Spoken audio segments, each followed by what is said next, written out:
참 좋으신 우리 아버지 하나님을 찬양합니다. 오늘도 우리와 함께 하시기를 기뻐하시는 아버지 하나님, 주님을 온전히 예배하기 위하여 주님 앞에 나온 믿음의 백성들 가운데에 임하여 주시옵소서. 우리의 예배를 받으시고 한없는 은혜를 베풀어 주시옵소서. 예수님의 이름으로 기도하옵나이다. 아멘.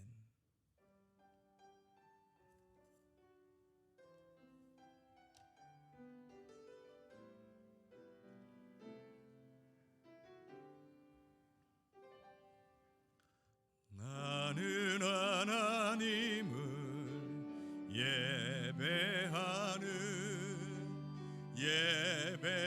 예배자입니다. 내가 서 있는 곳 어디서나 하나님을 예배합니다.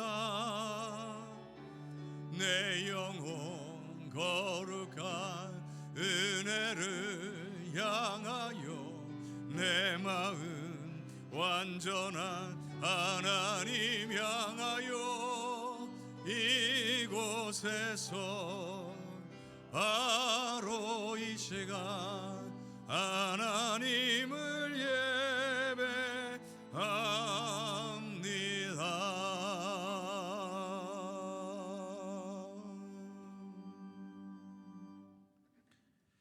여호와여, 주의 인자하심이 하늘에 있고 주의 의는 하나님의 산들과 같고 주의 심판은 큰 바다와 같으니이다. 하나님이여, 주의 인자하심이 어찌 그리 보배로우신지요. 그들이 주의 집에 있는 살진 것으로 풍족할 것이라. 진실로 생명의 원천이 주께 있사오니 주를 아는 자들에게 주의 인자하심을 계속 베푸시며 아멘. 전능하사 천지를 만드신 하나님 아버지를 내가 믿사오며 그 외아들 우리 주 예수 그리스도를 믿사오니 이는 성령으로 잉태하사 동정녀 마리아에게 나시고 본디오 빌라도에게 고난을 받으사 십자가에 못 박혀 죽으시고 장사한 지 사흘 만에 죽은 자 가운데서 다시 살아나시며 하늘에 오르사 전능하신 하나님 우편에 앉아 계시다가 저리로서 산 자와 죽은 자를 심판하러 오시리라. 성령을 믿사오며 거룩한 공회와 성도가 서로 교통하는 것과 죄를 사하여 주시는 것과 몸이 다시 사는 것과 영원히 사는 것을 믿사옵나이다. 아멘.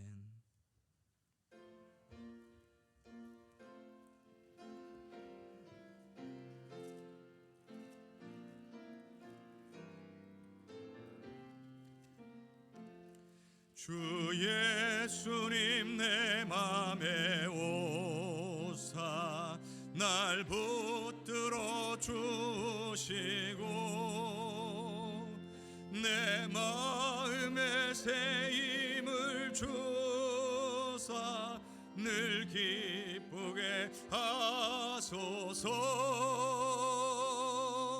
사랑의 주 내 마음속에 찾아오사 내 모든 죄 사하시고 내 상한 맘 고치소서. 주 예수님 내 맘에 오사 내 소원 다 아시고 내 무거운 짐 맡아 주사 참 평안을 주소서. 사랑의 주 내 마음속에 찾아오사 내 모든 죄 사하시고 내 상한 맘 고치소서. 주 예수님 내 맘에 오사 날 정결케 하시고 그 은혜를 내 맘에 채워 늘 충만케 하소서. 사랑의 주 사랑의 주 내 맘속에 찾아오사 내 모든 죄 사시고 내 상한 맘 고치소서. 주 예수님 내 맘에 오 내 길 인도하시고 주 성령을 내 맘에 채워 늘 충만케 하소서. 사랑의 주 사랑의 주 내 맘속에 찾아오사 내 모든 죄 사시고 내 상한 맘 고치소서.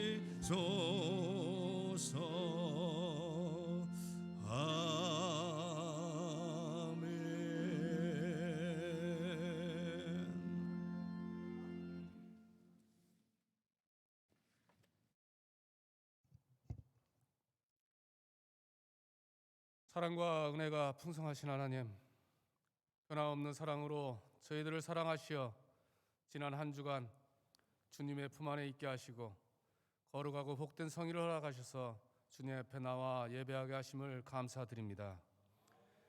사랑의 하나님, 하나님의 자녀로 살기를 원하지만 때때로 저희들의 사사로운 감정에 치우쳐 사랑으로 품지 못하고 감정을 드러내는 저희들의 나약함을 용서하여 주시옵소서.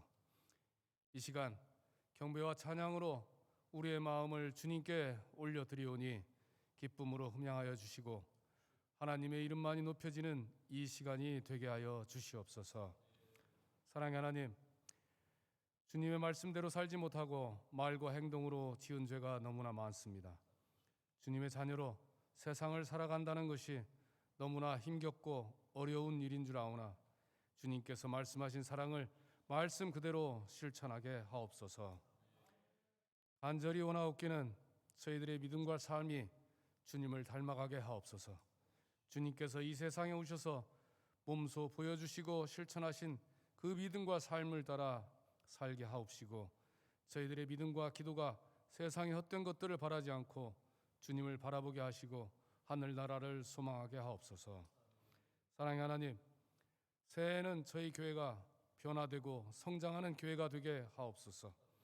올해 이루어질 모든 일들이 주님의 뜻대로 모두 일어나게 하옵시고 성도들에게 서로 돌보고 아끼고 사랑하는 은혜를 내려 주시옵고 변화와 성장의 은혜가 넘쳐나는 교회가 되게 하옵소서. 저희 해성교회를 사랑하신 하나님, 새해에는 교회 기관과 모든 성도들에게 예배를 위하여 봉사하고 수고하는 사명을 온전히 감당하도록 능력을 더하여 주시옵고 충성된 일꾼으로 쓰임받게 은혜 내려 주시옵소서. 찬양으로 영광 돌릴 호산나 찬양대와 함께 하시고 강단에 세우신 주의 종 정승 목사님을 통하여 은혜와 생명이 넘치는 말씀을 허락하여 주시옵소서. 예수님의 이름으로 기도합니다. 아멘.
세상 살아갈 동안 찬송하게 하소서. 나의 보아 드리니 주여 받아주셔서 하늘나라 위하여 주 뜻대로 쓰소서. 나의 시간 드리니 주여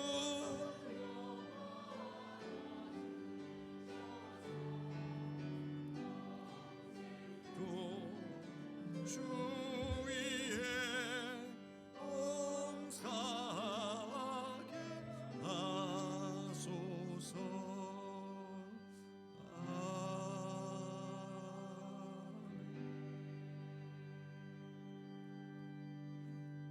참 좋으신 아버지 하나님, 주님의 은혜와 사랑에 감사와 영광을 올려드립니다. 오늘 주께서 우리와 함께 하시고 지키고 보호하여 주신 은혜, 우리의 삶을 예비하시고 인도해 주신 은혜를 기억하며 주님 앞에 나올 때에 우리가 가진 것 가운데 일부를 정성스럽게 구별하여 주님 앞에 올려드리오니 주님 기쁘게 흠양하여 주시옵소서.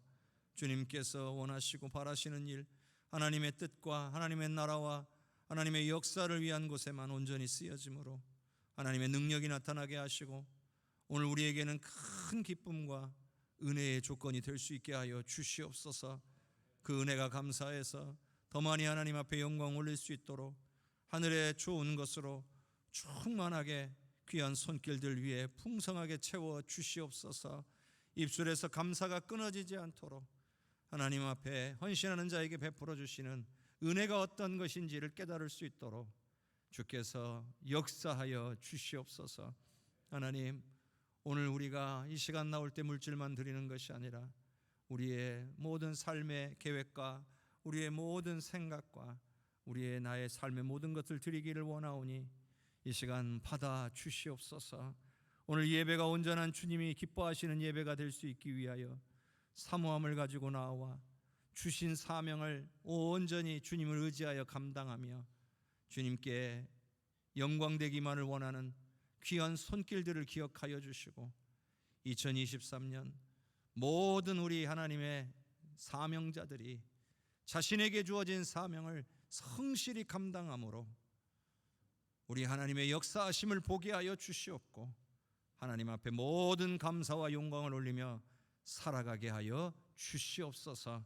주님, 우리의 모든 것 기쁘게 받아 주시옵소서.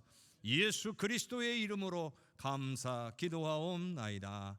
아멘.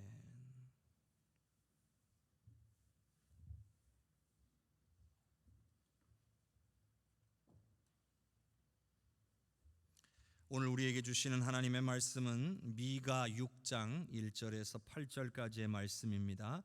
미가 6장 1절에서 8절까지 제가 가지고 있는 성경으로는 구약 성경 1296쪽에 있습니다.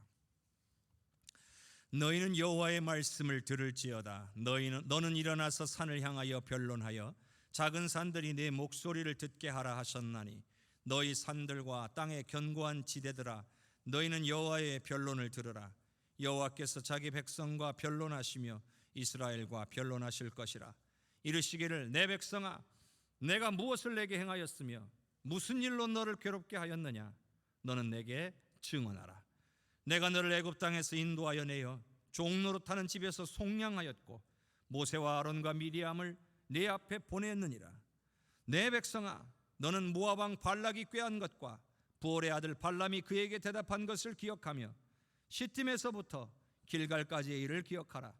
그리하면 나 여호와가 공의롭게 행한 일을 알리라 하실 것이니라. 내가 무엇을 가지고 여호와 앞에 나아가며 높으신 하나님께 경배할까? 내가 번제물로 일련된 송아지를 가지고 그 앞에 나아갈까? 여호와께서 천천의 순양이나 만만의 강물 같은 기름을 기뻐하실까? 내 허물을 위하여 내 마다들을 내 영혼의 죄로 말미암아 내 몸에 열매를 드릴까? 사람아, 주께서 선한 것이 무엇임을 내게 보이셨나니 여호와께서 내게 구하시는 것은 오직 정의를 행하며 인자를 사랑하며 겸손하게 내 하나님과 함께 행하는 것이 아니냐. 아멘. 주님께서 오늘 우리에게 주시는 말씀입니다. 호산나 찬양대의 귀한 찬양으로 하나님께 영광 올리겠습니다.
우리 주님을 찬양하는 것이 마땅한 줄로 믿습니다. 우리 옆에 계신 분들과 인사 나눕시다. 사랑합니다. 축복합니다. 사랑합니다. 축복합니다. 사랑합니다. 축복합니다.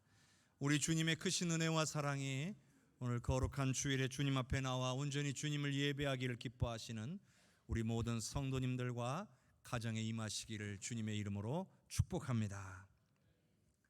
우리는 신앙생활이라는 표현을 자주 사용합니다. 신앙생활한다, 이런 말 자주 쓰게 되죠. 그런데 여러분은 신앙생활이라는 말에 대해서 어떻게 생각하십니까? 신앙과 생활, 혹시 이것을 우리는 분리해서 생각하고 있는 것은 아닐까요? 기독교 신앙은 절대로 신앙과 생활, 신앙과 삶을 분리해서 말할 수 있는 것이 아닙니다. 말하자면 신앙 없는 생활, 신앙과 무관한 생활이란 그리스도인들에게 있을 수가 없는 것입니다. 그리스도인이라면 삶의 모든 순간에서 신앙인으로서 신앙인에게 걸맞는 그런 삶의 모습, 그런 삶의 자세가 나와야 한다는 거죠. 어떤 것 하나를 생각하고 바라보고 말할 때도 이 신앙인의 관점에서 말하고 생각하고 행동해야 한다는 것입니다.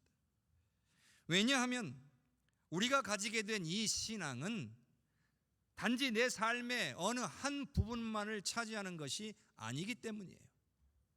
우리가 가지게 된 이 신앙은 내 삶 전체를 차지하고 우리를 이끌어가는 힘입니다. 그 증거가 바로 성령께서 우리 안에 계신다라고 하는 거예요. 성령이 우리에게 임하셨을 때에 우리의 한쪽 구석을 차지하기 위해서 오신 분이 아니죠. 필요할 때만 꺼내 쓰라고 우리에게 오신 게 아니라는 겁니다. 우리의 온 몸, 우리의 온 삶 전체를 함께 하시고 이끌어 가시기 위해 우리에게 오신 줄로 믿습니다. 그러니 성령은 우리 신앙생활의 핵심이에요. 성령을 빼놓고 나는 신앙생활 한다라고 말할 수가 없다는 얘기죠. 여러분, 이 성령이라는 존재가 다른 타 종교와 구별되는 아주 결정적인 차이입니다. 어느 종교에 성령 같은 존재가 있습니까? 늘 우리와 함께하며 우리를 통해 역사하실 수 있는 존재가 어디에 있습니까? 이것이 오늘 저와 여러분에게 일어난 놀라운 역사임을 믿으시기를 바랍니다. 예수님의 십자가와 부활은요, 믿는 자에게 엄청난 변화를 가져왔어요.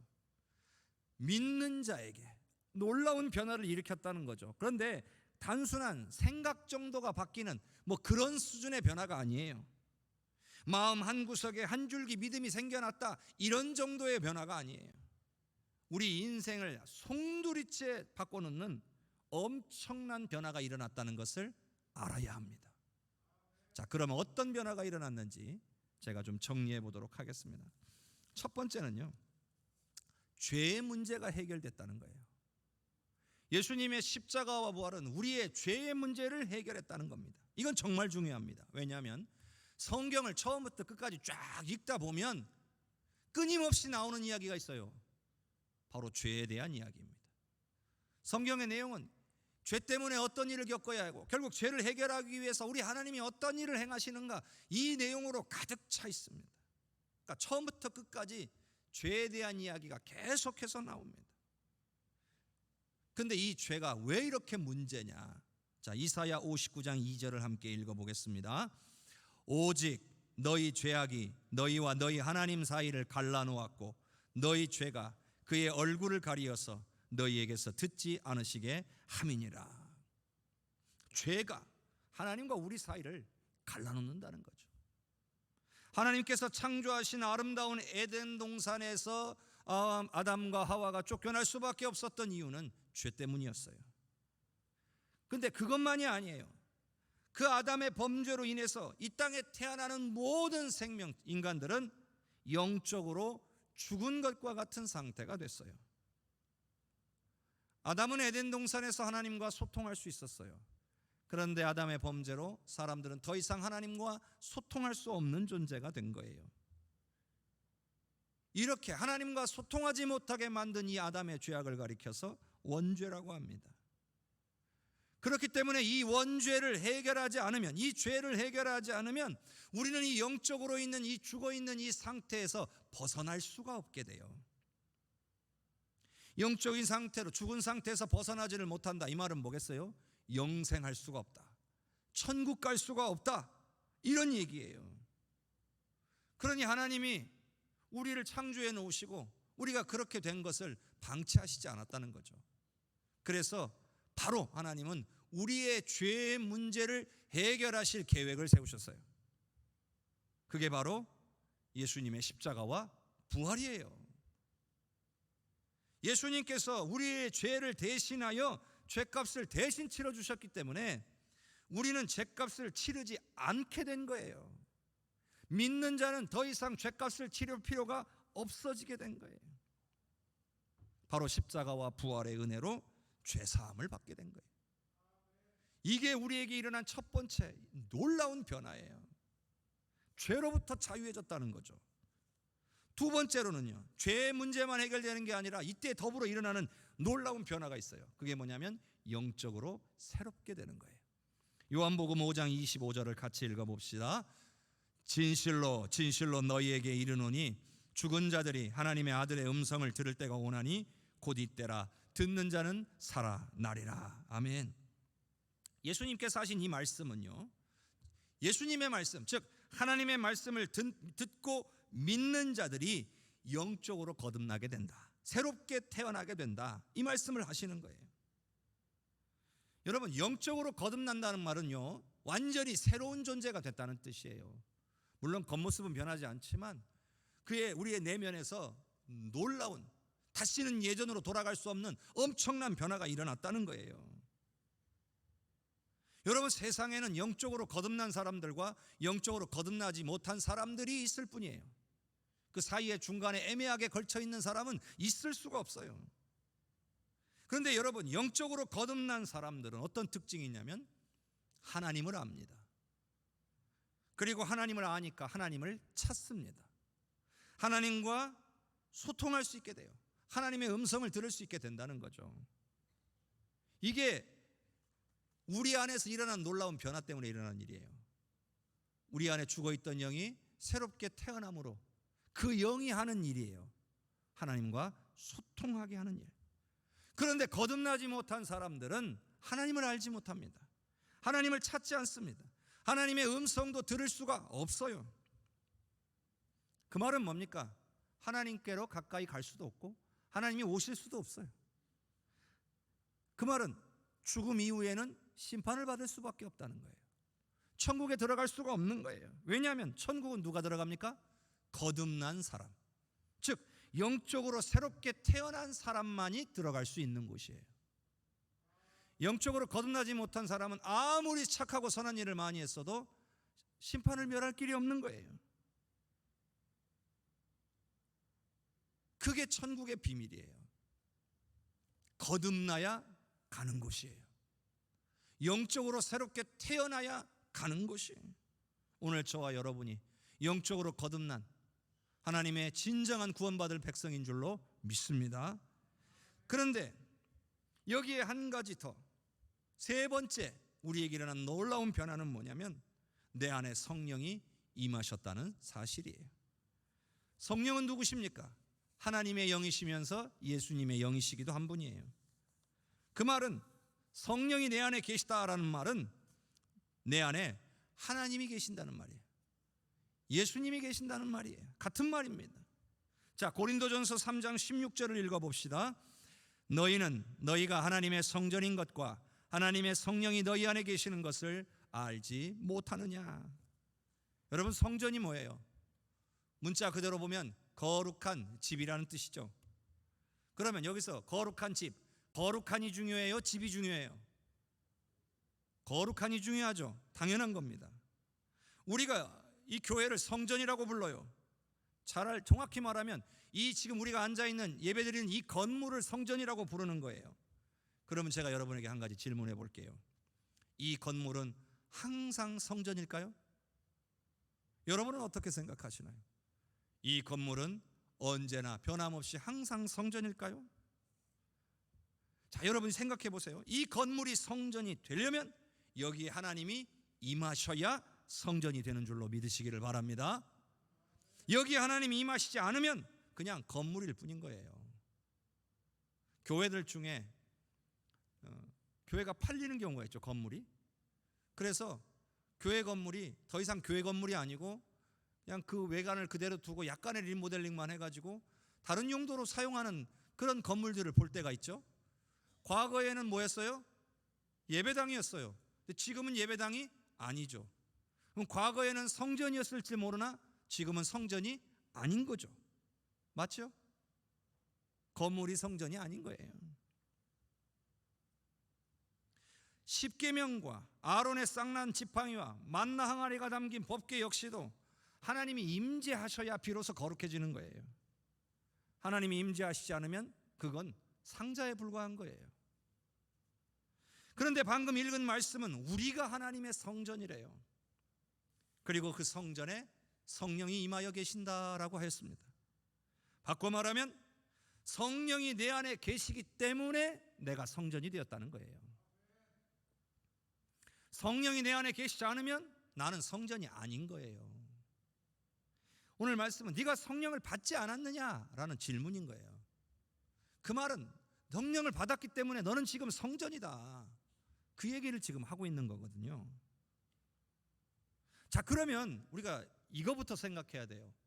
어떤 사람에게 성령이 임하느냐입니다. 바로 예수 믿고 영적으로 거듭난 사람에게 성령께서 임하시는 줄로 믿습니다. 그러니까 우리가 거듭난 존재인지 예수 믿고 구원받은 하나님의 자녀인지 아닌지를 확인해 보려면, 즉 우리가 구원받고 영생하며 천국에 들어갈 수 있는 자격을 가진 사람들이 되었는지를 확인해 보려면 성령 받았는지를 확인해 보면 된다는 얘기예요. 성령을 받았다면 우리는 분명히 거듭난 사람들이고 구원받은 하나님의 자녀인 줄로 믿습니다. 자, 왜 그런지 고린도후서 1장 22절을 함께 읽겠습니다. 그가 또한 우리에게 인치시고 보증으로 우리 마음에 성령을 주셨느니라. 아멘. 하나님께서는 우리가 구원받은 하나님의 자녀라고 인치셨대요. 인을 쳤다는 말은 확인 도장을 꽝 찍으셨다는 거죠. 서류에 구원받았다라는 서류에 도장 꽝 찍으신 거나 마찬가지죠. 바로 그것의 보증이 누구예요? 성령이시라는 거죠. 성령님이 보증서와 같은 분이에요. 그런데 예수 믿는 사람들이 성령을 받지 못했다? 나는 예수 믿는다고 말하는데 나는 성령을 받은 일이 없다? 여러분, 이건 예수님을 지금 제대로 믿지 못하고 있다는 뜻이에요. 구원받을 만한 믿음을 지금 소유하지 못하고 있다는 뜻이에요. 내 안에 성령이 임하여 계신지 확인조차 안 하고 산다는 건 여러분 너무 안타까운 일 아닙니까? 내가 적어도 구원받은 하나님의 백성이라고 믿고 내가 죽어도 천국 갈 수 있다는 믿음을 가진 사람이라면 지금 내 안에 성령이 와 계신지부터 확인해야 된다는 거죠. 수백만 원짜리 핸드폰을 요즘 사람들이 사죠. 근데 그거 사가지고 문자 보내고 전화 주고받고 알람 시계 기능 사용하고 동영상 조금 보고 그런 정도라면 구태여 그렇게 비싼 핸드폰을 살 필요가 있습니까? 기왕 비싼 돈 주고 샀으면 그 안에 담겨진 그런 좋은 기능들을 다 활용해 봐야 되는 것 아닙니까? 그런데 여러분, 내 안에 다른 분도 아니고 성령 하나님이 내 안에 임하셨다는데 확인도 안 하고 이 세상을 살아가실 것입니까? 더군다나요, 만일 우리가 혹시라도 성령을 받지 못했다면 어떻게 되겠습니까? 그건 거듭나지 못했다는 거잖아요. 보증이 없다는 거잖아요. 그럼 여러분 구원받지 못한 겁니다. 이 말은요, 교회 안에도 수많은 사람들이 오늘 거룩한 주일에 주님 앞에 나와 예배하는데도 구원받지 못한 사람들이 그 자리에 앉아 있다는 얘기입니다. 사랑하는 성도 여러분, 우리가 구원받았는지 확인해 보기 위해서라도, 물론 그 이상이지만 반드시 성령의 임재와 만지심을 사모해서 성령님의 임재를 경험하실 수 있기를 주님의 이름으로 축원합니다. 확인하고 살아야 되는 거예요. 예수 믿는 사람들에게는 이런 놀라운 변화가 일어났어요. 이거는 단순한 변화가 아니에요. 엄청난 변화입니다. 죄의 문제가 해결됐어요. 더 이상 원수 마귀에게 종노릇하는 존재가 아니라 자유한 존재가 됐어요. 영적으로 새로운 존재가 됐어요. 하나님과 소통할 수 있는 존재가 됐어요. 게다가 성령이 임하여 계시는 존재가 됐어요. 그런데 신앙과 삶이 분리될 수 있다고요?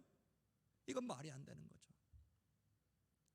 신앙과 삶은 절대로 분리될 수가 없어요. 매일 매 순간 우리는 신앙 속에서 살고 있고 또 살아야 되는 거예요. 그게 신앙인의 모습입니다. 그런데 문제가 있죠. 그렇게 잘 안 되잖아요. 뭐가 문제일까요? 그건 바로 우리가 이 연약한 육신에 매여 있기 때문에 그래요. 마음으로는 온전한 신앙생활을 하면서 살고 싶죠. 근데 이 육신의 연약함에 늘 지니까 그렇게 못 사는 거예요. 분명히 우리는 영적으로 새로운 생명으로 거듭났지만 우리의 육신은 거듭나지 못했잖아요. 우리 육신은, 이 연약한 육신은 계속 나이 들어가고 늙어가고 병 들어가는 거예요. 그리고 때가 되면 호흡을 마치고 하나님께로 가야 되는 그런 육신이에요.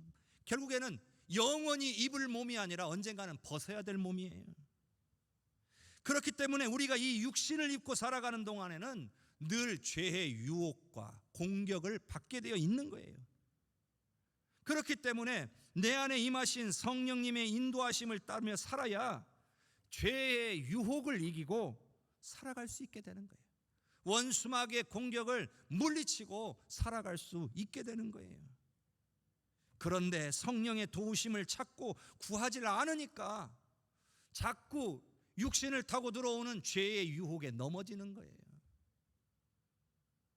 이스라엘 백성들은 하나님과 언약을 맺었어요. 늘 말씀을 마음에 새기고 그 말씀에 순종하며 살기로 언약을 맺었어요. 왜 그렇게 해야 했을까요? 그래야 하나님을 떠나지 않기 때문에 그래요. 그래야 죄악의 길로 가지 않기 때문이에요. 그런데 어떻게 됐나요? 그들이 말씀을 저버리기 시작했어요. 말씀대로 순종하지 않기 시작했어요. 하나님으로부터 멀어져 버렸어요. 그리고 너무나도 쉽게 죄악의 길로 가고 만 거예요. 오늘 말씀은 하나님을 떠나 죄악의 길로 가버린 이스라엘 백성들의 죄악을 우리 하나님이 심판장이 되셔서 미가 선지자를 통해서 재판하시는 그런 장면이에요. 자, 미가 6장 1절과 2절을 한번 같이 읽어봅시다. 너희는 여호와의 말씀을 들을지어다. 너는 일어나서 산을 향하여 변론하여 작은 산들이 내 목소리를 듣게 하라 하셨나니 너희 산들과 땅의 견고한 지대들아 너희는 여호와의 변론을 들으라. 여호와께서 자기 백성과 변론하시며 이스라엘과 변론하실 것이라. 하나님이 재판장이고 미가 선지자가 검사예요. 피고는 이스라엘 백성들이에요. 그리고 거기에 증인들이 나와요. 오늘 말씀에 나오는 산과 작은 산들이 증인이에요. 산과 작은 산들은 항상 그 자리에 있어요. 변함없이 그 자리에 있으며 이스라엘 백성들이 어떻게 변해가고 어떻게 타락해 갔는지를 보았어요. 그런데 여러분, 이스라엘 백성들은 하나님의 산 앞에서, 모세가 하나님으로부터 말씀을 받은 그 하나님의 산 앞에서 언약을 맺었던 존재들이에요. 그런 그들이 사는 그대로 있는데 그들은 변해가고 있었어요. 언약을 깨뜨리며 죄악의 길로 가고 있었던 거예요. 증인들이 여기 있다. 너희들 변명할 거 있으면 변명해봐라. 그러나 하나님께서도 하실 말은 하시겠다는 거죠. 하나님께서도 너희들의 문제가 뭔지, 내가 도대체 무엇을 잘못했는지 한번 이야기해보자는 거예요. 누가 언약을 깨뜨렸는지 잘잘못을 한번 따져보자 말씀하시는 거예요. 자, 미가 6장 3절에서 5절까지를 같이 읽겠습니다. 이르시기를 내 백성아, 내가 무엇을 내게 행하였으며 무슨 일로 너희를 괴롭게 하였느냐? 너는 내게 증언하라. 내가 너를 애굽 땅에서 인도해내어 종노릇하는 집에서 속량하였고 모세와 아론과 미리암을 내 앞에 보냈느니라. 내 백성아, 너는 모압 왕 발락이 꾀한 것과 보올의 아들 발람이 그에게 대답한 것을 기억하며 시딤에서부터 길갈까지의 일을 기억하라. 그리하면 나 여호와가 공의롭게 행한 일을 알리라 하실 것이니라. 하나님께서 이스라엘 백성들에게 잘못한 것이 있다면 너희들 한번 얘기해봐라. 내가 너희들에게 무엇을 잘못했는지 한번 얘기할 수 있는 사람들은 얘기해봐라 이거예요. 근데 아무도 대답할 수가 없죠. 그리고 나서 하나님은 말씀하세요. 내가 너희들의 행한 일을 한번 너희들이 기억해봐라. 이스라엘 백성들을 위해 베풀어 주신 은혜를 기억해보라는 거예요. 그들을 인도하셨고 그들을 보호하셨고 그들을 약속의 땅으로 들어가게 하셨다는 거예요. 너희들이 그것만 생각해봐도 기억해봐도 알 수 있는 것이 아니냐는 거예요. 백성들은 이런 하나님의 말씀 앞에 입이 있어도 할 말이 없었을 것입니다. 여러분, 하나님의 말씀 앞에서는 모든 것이 다 명백하게 드러나요. 누구의 잘못인지, 하나님의 잘못인지 우리의 잘못인지 다 드러나게 되어 있는 거예요. 우리가 하나님의 말씀 앞에 서면 무엇이 문제인지를 알 수 있게 되는 거예요. 이스라엘 백성들이 문제였어요. 너무나도 쉽게 말씀에서 떠나 죄악의 길로 가버린 그들의 잘못된 선택을 말씀하신 거예요. 이제 하나님께서는 이스라엘 백성들에게 요구사항을 말씀하셨어요. 근데 여러분, 여기서 중요한 게 한 가지가 있어요. 이 요구사항이 이스라엘 백성들에게 주는 마지막 기회였다는 사실입니다. 이 기회를 놓치게 되면 그들에게는 이제 심판만이 남아있을 뿐이라는 거죠. 여러분, 기회는요 영원히 있지 않습니다. 아직 시간 많이 남아있다 이렇게 생각하면 안 돼요. 내 나이가 몇인데 아직도 많이 남았잖아 이렇게 생각하면 안 됩니다. 우리의 삶은 한 치 앞도 예상할 수가 없기 때문이에요. 그렇기 때문에 바로 지금 하나님께서 원하시는 모습이 되기를 소망하고 하나님께서 원하시는 일을 하려고 해야 한다는 거예요. 여러분, 만약에요, 여러분 이 시간에 우리들 스스로에게 한번 질문해 보세요. 나는 거듭났는가? 여러분, 거듭나지 못했습니까? 혹시 구원받지 못했습니까? 성령의 임재를 경험해 보지 못했습니까? 그러면 여러분, 지금부터입니다. 미루면 안 됩니다. 이제 더욱 성령의 역사하심과 만지심을 더욱 사모하기로 이 시간에 결단할 수 있기를 바랍니다. 여러분, 이건 생명이 달린 일이에요. 미룰 일도 아니고 대수롭지 않게 여겨서도 안 되는 거예요. 생명을 걸고 주님을 찾아야 된다는 거예요. 여러분, 이것은 나중에 하나님 앞에 섰을 때 심판을 받게 될 것인지 심판을 면하고 영원한 천국에 들어갈 것인지가 결정나는 일이에요.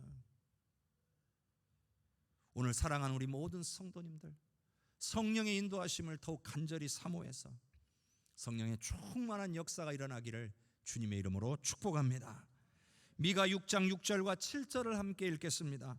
내가 무엇을 가지고 여호와 앞에 나아가며 높으신 하나님께 경배할까? 내가 번제물로 일련된 송아지를 가지고 그 앞에 나아갈까? 여호와께서 천천의 순양이나 만만의 강물 같은 기름을 기뻐하실까? 내 허물을 위하여 내 맏아들을 내 영혼의 죄로 말미암아 내 몸의 열매를 드릴까? 여러분, 이 말씀은요, 이스라엘 백성들이 하나님을 얼마나 제대로 이해하지 못하고 있는지를 보여주는 내용이에요. 그냥 볼 때는 이 사람들이 하나님을 예배를 잘하려고 고민하는 게 아닌가, 예배 잘 드리려고 그러는 거 아닌가, 이렇게 보여지는데 사실 자세히 들어가 보면 그게 아니에요. 백성들은 예배에 들고 나갈 예물에만 신경을 쓰느라 진정으로 하나님이 원하시는 것, 하나님이 받기를 원하시는 것에는 관심을 두지 않고 있었다는 거죠. 순종이 제사보다 낫다는 말이 있잖아요. 듣는 것이 수양의 기름보다 낫다는 말이 있잖아요. 제사를 드리고 순양의 기름을 드려도 순종하지 않으면, 하나님의 말씀을 듣지 않으면 하나님이 기뻐하시지 않는다는 거예요. 이것이요, 하나님 앞에 준비해야 될 예물들을 준비하지 말라는 게 아니에요. 이스라엘 백성들에게 하나님 앞에 제사로 드릴 짐승들을 준비하지 말라는 게 아니에요. 가장 중요한 것이 빠지고 형식만 남았음을 탓하시는 거예요. 예배의 행위는 있는데 마음의 중심이 들여지지 않고 있는 거예요. 삶에서 하나님을 사랑하는 사람다운 삶의 모습이 나타나지 않는 거예요. 그런데 이스라엘 백성들은 예배의 형식만 잘 갖추면 예배를 잘 드린 것이라고 생각해요. 당시 우상 숭배가 그래요. 우상 숭배 방식이 뭐냐면, 자기들이 신이라고 믿는 그런 존재들의 비유를 맞추는 거예요. 내가 이런 행위를 하면 신들이 좋아해서 나에게 복 줄 거다. 그게 우상 숭배하는 사람들의 공통적인 마음이에요. 근데 하나님께도 똑같이 하는 거죠. 이 형식만 잘 갖추면, 요것만 갖다 드리면 하나님이 기뻐하시니까 복 주실 거야, 이렇게 생각하는 거죠. 근데 여러분, 그게 아니에요. 여러분, 우리도 마찬가지예요. 내가 주일날 성수 잘하고 주일날 안 빠지고 예배 잘 참석했다고 그걸로 다 됐다, 이렇게 생각하면 안 된다는 거예요. 가장 중요한 것이 빠지면 안 된다는 거죠. 당연하게 주일마다 주님 앞에 나와 정말 간절한 마음과 정말 사모하는 마음으로 예배 드리는 것은 당연한 일입니다. 근데 그 안에 빠지면 안 되는 게 있어요. 바로 하나님께서 원하시는 그런 삶을 살아야 한다는 거죠. 게다가 오늘 말씀 중에 보면 정말 말도 안 되는 이야기가 하나 적혀 있어요. 이들이 정말 하나님을 이렇게까지 섬겼구나, 잘못 섬겼구나, 이걸 보여주는 부분. 내 허물을 위하여 내 맏아들을 드릴까, 이런 생각을 했다는 거예요. 아니, 자기 허물 때문이면 자기를 드려야지 왜 맏아들을 드려요? 이게 무슨 얘기냐? 이게 그냥 나오는 얘기가 아니라 인신공양, 우상 숭배할 때에 그런 경우가 있었어요. 아이를 불에 태워서 죽여요. 제물로 바친단 말이에요. 근데 그런 우상에게나 하는 짓을 하나님께 할까 하고 생각을 해봤다는 거죠. 그런 생각을 가지고 있다는 거예요. 말이 안 되는 거죠. 하나님이 그걸 원하시나요? 물론 하나님은 맏아들은 내 거다 하셨어요. 그러니까 하나님께 드린다 이렇게 논리를 세우면 안 되죠. 왜냐하면 맏아들은 단순히 하나님이 맏아들만 내 거다 하신 말씀이 아니에요. 이스라엘 백성들이 애굽에서 나올 때 유월절이라는 게 있었어요. 문설주와 임방에 피를 바르면 그 집의 장자가 죽지 않는 그런 일이 있었죠. 장자가 죽은 집은요, 결국 이게 무슨 뜻이냐면 그 집안은 다 죽었다는 뜻이에요. 장자가 산 집은요, 그 집안이 다 살았다는 뜻이에요. 장자는 내 것이다, 그 말은요, 너희는 다 내 것이다, 그 말이에요. 우리가 10분의 1을 하나님 앞에 드릴 때 이 10분의 1은 하나님의 거니까 하나님께 바칩니다 라는 말을 하지만 10분의 1이 내 것이다 하나님 말씀하셨을 때는요, 네 것은 다 내 것이다 이 말이에요. 그거를 우리가 깨닫고 살아야 됩니다. 그러니 맏아들은 내 거다라고 말씀하셨다고 해서 진짜 이방인 신들에게 하는 것처럼 맏아들을 죽여가지고 제사물로 바치는 그런 뜻이 아니잖아요. 너의 온 집안을 하나님께 드리라는 거죠. 그 말은 뭐예요? 온 집안이 한 마음으로 하나님을 예배하고 말씀대로 순종하며 살라는 거예요. 이게 정말 이스라엘 백성들이 하나님을 얼마나 잘못 알고 있는지를 단적으로 보여주는 부분이죠. 이런 백성들에게 하나님이 요구사항을 말씀하세요. 자, 미가 6장 8절 한번 같이 읽어봅시다. 사람아, 주께서 선한 것이 무엇임을 내게 보이셨나니 여호와께서 내게 구하시는 것은 오직 정의를 행하며 인자를 사랑하며 겸손하게 내 하나님과 함께 행하는 것이 아니냐.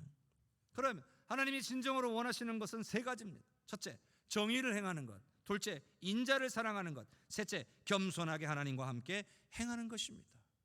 이건 다 뭐하고 관련되어 있어요? 평소의 삶과 관련된 생활, 삶과 관련이 되어 있다는 거죠. 이게 신앙생활이라는 거죠. 근데 오늘 그 구절 앞에 이런 구절이 있어요. 사람아, 주께서 선한 것이 무엇임을 내게 보이셨나니. 이 말은 뭐예요? 이미 하나님께서 어떤 게 옳은 길인지를 이미 알려주셨다는 거예요. 뭘 통해서요? 말씀을 통해서. 없는 얘기를 갑자기 하나님이 왜 니네 안 했냐 이게 따지는 게 아니라 이미 언약을 통해서 하나님이 하셨던 말씀이에요. 왜 지금 너희를 그걸 잊어버리고 안 지키냐 그 말이죠. 이제라도 지키라는 거예요. 여러분, 핑계 댈 수 없다는 거죠. 정의를 행하고 인자를 사랑하며 겸손하게 하나님과 행하는 것이 그게 옳은 길이다. 그게 너희가 가야 될 길이다. 이게 오늘 우리의 신앙생활이다. 이렇게 말씀하고 계신 거예요. 그러면 이 세 가지가 무슨 뜻인지 간단하게 정리를 해보겠습니다. 첫째, 정의를 행해야 된다. 이 말은 따로 사실 설명이 필요 없어요. 왜냐하면 우리는 정의가 뭔지 잘 알고 있기 때문이에요. 말 그대로예요. 속여서 남들을 속여서 부당하게 빼앗거나 자신의 유익을 위해 남에게 피해를 입히는 이런 행위 하지 말라는 거예요. 재판을 할 때 나한테 좀 친하다고 잘해주고 나한테 뭔가 뇌물을 바쳤다고 잘해주고 판결을 굽게 하고 이런 일 하지 말라는 거예요. 정의롭고 공평하라는 거예요.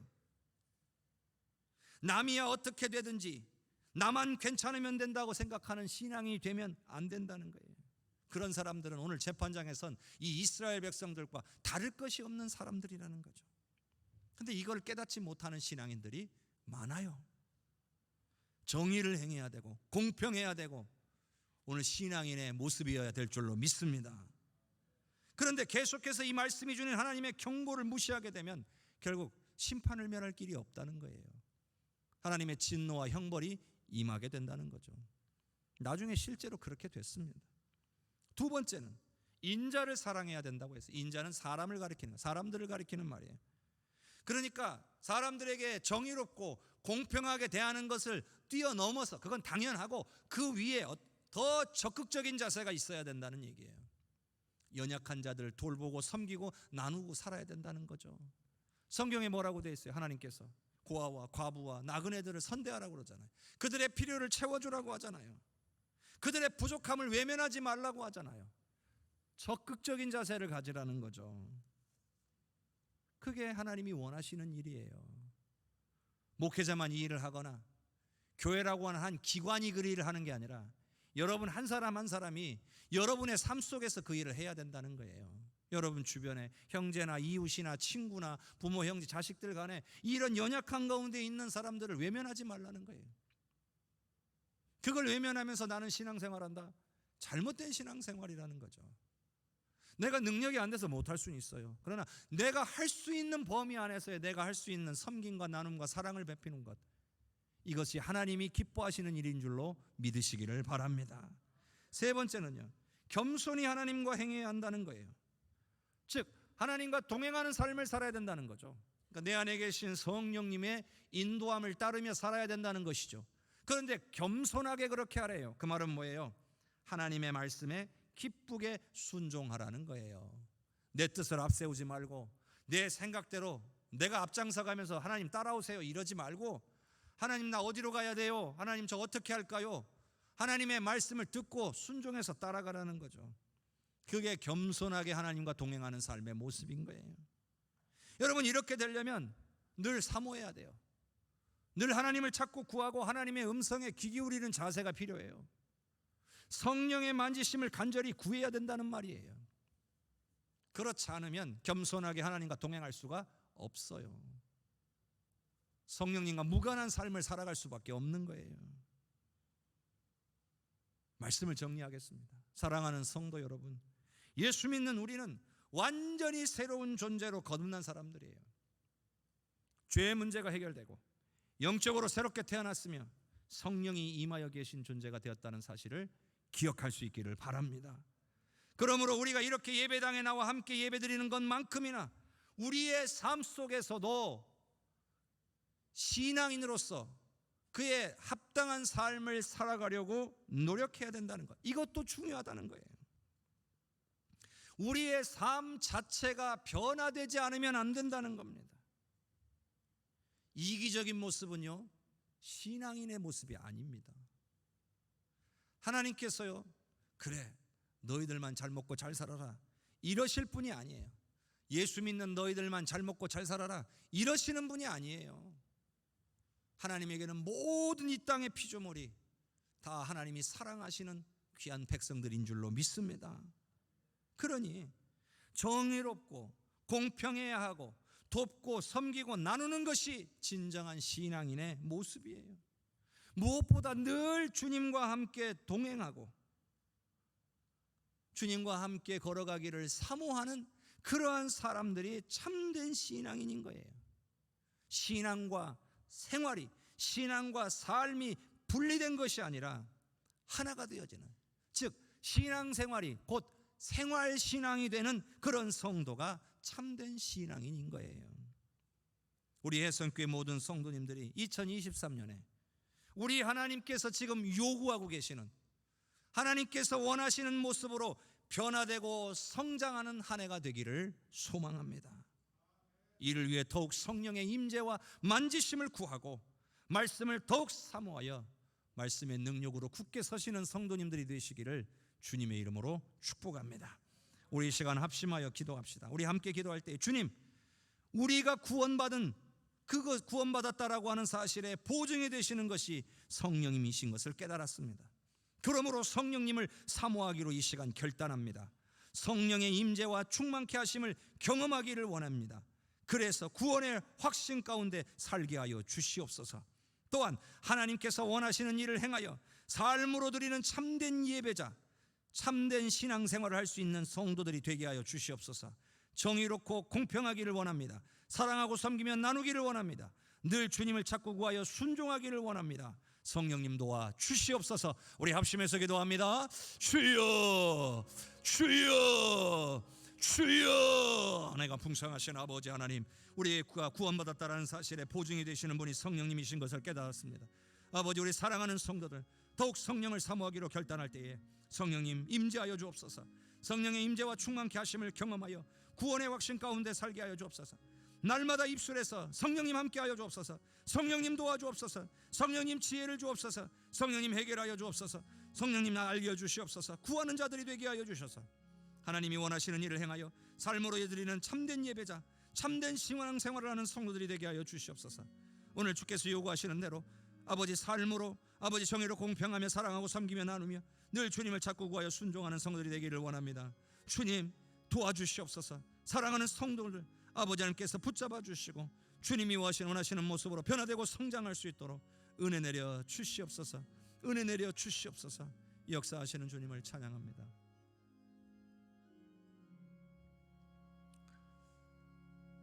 좋으신 하나님, 우리가 구원받았다는 사실에 보증이 되시는 분이 성령님이신 것을 오늘 말씀을 통하여 다시 한번 확인하게 하셨습니다. 성령이 임하여 계시지 않으면, 성령의 임재를 경험하지 않으면 우리가 구원받았다는 사실을 어떻게 확신하며 살아갈 수 있겠습니까?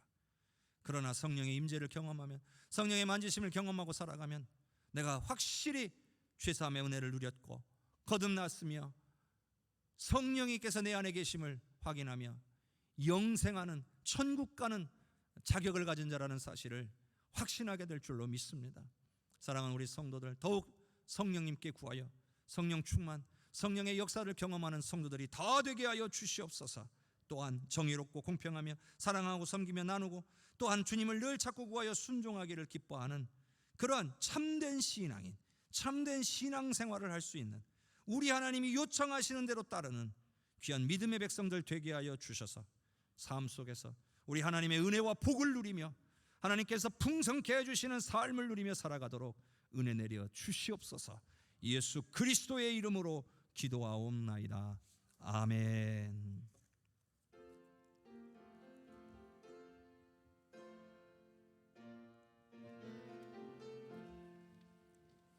험한 시험물 속에서 나를 건져주시고 노한 풍랑 지나도록 나를 숨겨주소서. 주여 나를 돌보시사 고이 품어주시고 험한 풍파 지나도록 나를 숨겨주소서. 권세 능력 무한하사 모든 시험 이기고 풍랑까지 다스리는 주님 앞에 비오니 주여 나를 돌보시사 고이 품어주시고 험한 풍파 지나도 나를 숨겨주소서.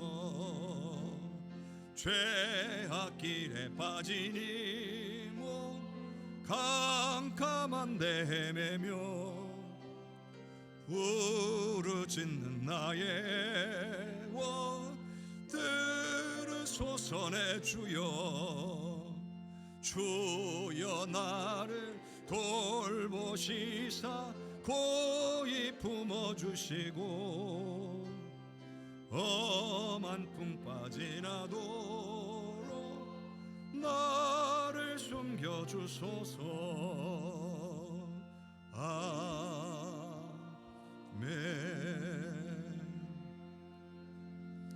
교회 소식 전합니다. 오늘은 주연절 둘째 주일이자 여신도의 주일입니다. 우리 교단 총회가 여신도의 주일로 지키는 날입니다. 그래서 오늘 오후 예배는 전체 여신도의 헌신 예배로 드립니다.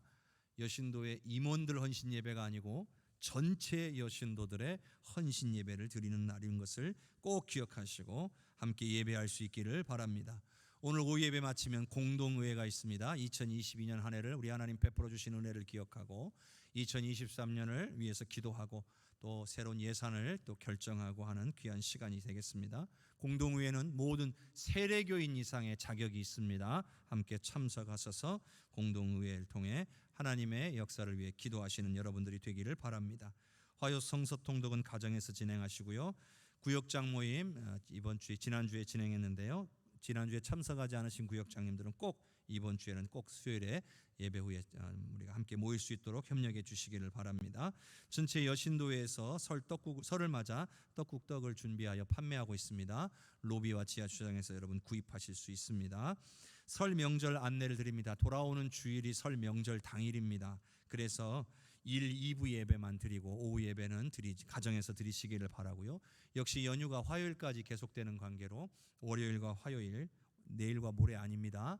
돌아오는 주일 지나고 월화 이틀간은 새벽 예배는 가정에서 드리게 될 겁니다. 이것은 다음 주에 다시 안내해 드리도록 하겠습니다. 또 설 명절 가정 예배 순서지를 미리 준비해 두었습니다. 저 뒤에 비치되어 있으니까요. 미리 가져가셔도 되겠고요. 또 다음 주일에 오셔서 가져가실 수 있도록 넉넉히 준비해 두도록 하겠습니다. 다른 모임 광고는 주보를 참조해 주시고요. 소천 광고 하나 드리겠습니다. 우리 동북 2구역의 윤효섭 집사님 장모 되시고 조정림 집사님의 친모께서 어제 하나님의 부르심을 받으셔서 군산 장례식장에서 장례가 진행되고 있습니다. 저희는 오늘 공동의회 마치고 오후에 우리 함께 가서 위로 예배를 드릴 예정입니다. 함께 하실 분들은 그 시간에 맞춰서 함께 동행해 주시면 되겠습니다. 귀한 가정에 위로가 임할 수 있도록 기도해 주시기를 바랍니다. 하나님께서 이번 한 주간도 주님의 만지심으로 늘 붙들어 주시고 또 명절을 맞아 오고 가는 우리 사랑하는 가족들 안전하게 하나님께서 지켜주시기를 주님의 이름으로 축복합니다. 다 함께 일어나셔서 찬양 드리겠습니다.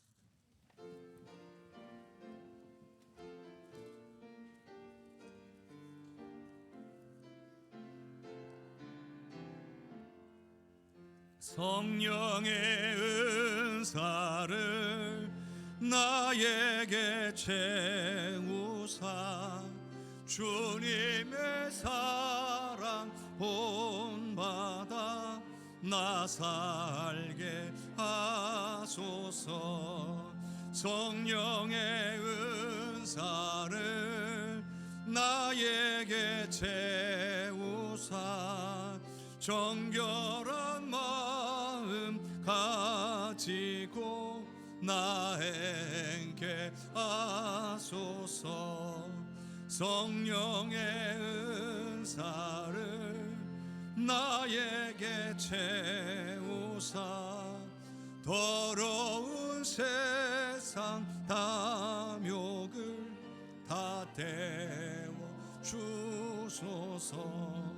성령의 은사를 나에게 채우사 영원한 주님 나라에 나 살게 하소서. 아멘.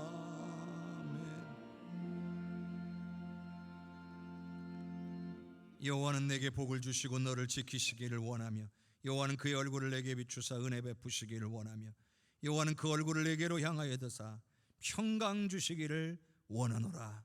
지금은 우리를 구원하신 예수님의 은혜와 아버지 하나님의 사랑과 성령의 역사하시고 교통하시는 은혜가 우리가 예수 그리스도를 믿음으로 어떤 변화가 일어났는지를 깨닫고 하나님께서 원하시는 대로 늘 정의롭고 공평하며 돕고 섬기고 나누며 늘 주님과 삶 속에서 동행하기를 더욱 사모하기로 결단하는 사랑하는 우리 모든 성도들 위해 가정 위에 삶 위에 우리 해성교회 위에 나라와 민족과 열방 위에 전세계 퍼져 복음 전가하시는 귀한 선교사님들과 모든 사역 위에 70주년 기념교회 필릴리아 해성교회와의 협력 사역과 열매 맺게 하실 하나님의 놀라운 역사 위에 이제로부터 영원토록 함께 계시옵기를 간절히 축원하옵나이다.